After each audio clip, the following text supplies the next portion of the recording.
in not too many instances, we find people who are involved in just about every facet of the community from a positive perspective, socially, politically, economically, spiritually, and all other kind of lids.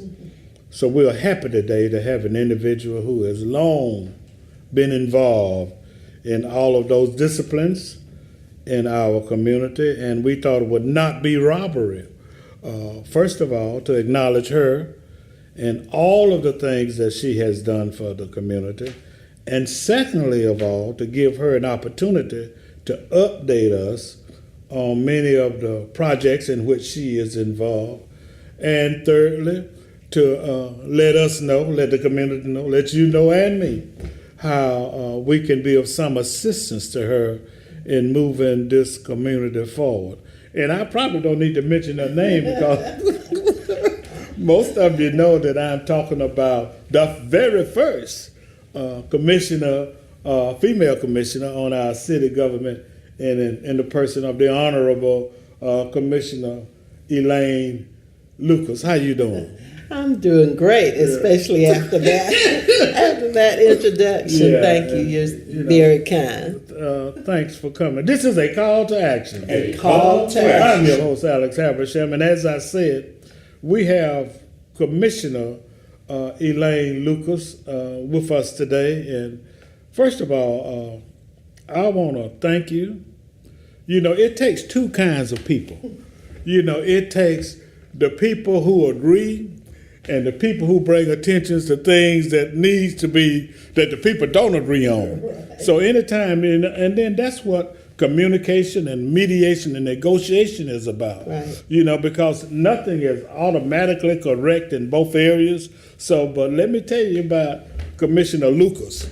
She's going to view any kind of initiative from both sides and all sides, and if in fact there is something that needs to be addressed, particularly as it relates specifically about her constituents, but also as it relates to the improvement of the entire community. So I applaud you for that. Well, thank you. And I think you interject some very, very important items that should be mentioned and make some very, very important observations.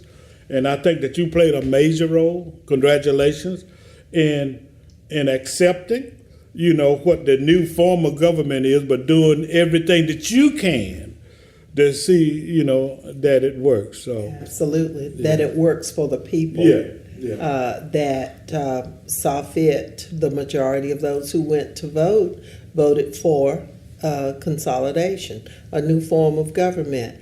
And whereas there are a lot of challenges with it, I think it was incumbent upon those of us who were honored enough to be placed in a position of leadership to do all that we could to make sure that the promises were kept. Right. And that has been one of my major missions as one of the first elected to this commission, to make sure that the promises were kept, because people deserve to get the resources provided to them, and not just for one section of the community, but for all sections, because everybody pays for services. You might not pay as much as someone else does, but you pay nonetheless. And so you deserve to be considered, and you deserve to have a seat at the table. And I've always taken it very seriously, the honor that people have bestowed upon me to allow me for almost 30 years to be an elected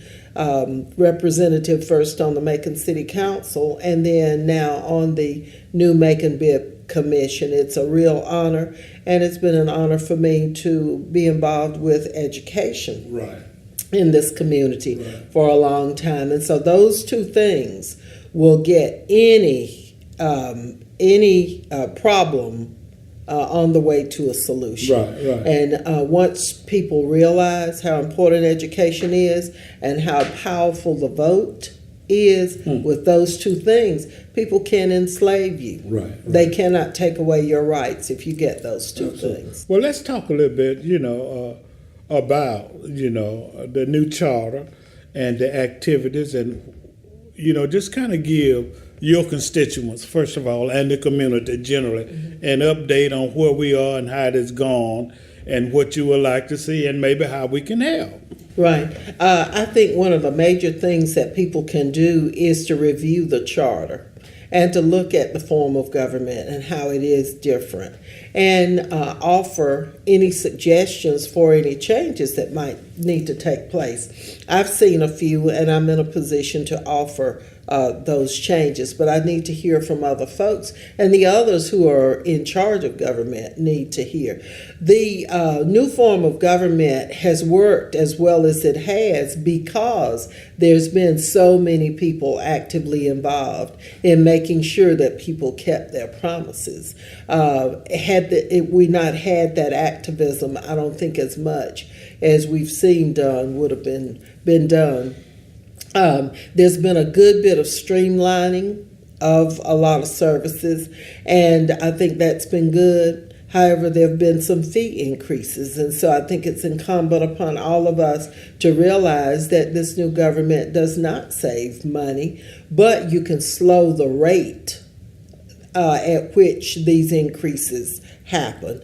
And so being realistic about the whole thing, I would say that there have been some pluses, but there's still a lot of challenges. We still have an inequality as far as the use of resources in the community, and we have got to make sure that everybody, every section of this community benefits from this new form of government equally. And that means Like the spas. Exactly. That means you don't take a large portion of money and use it in one area without assessing all the other areas and spending that same amount of money and resources in other areas. That's my simple philosophy. And that is, I don't mind you spending money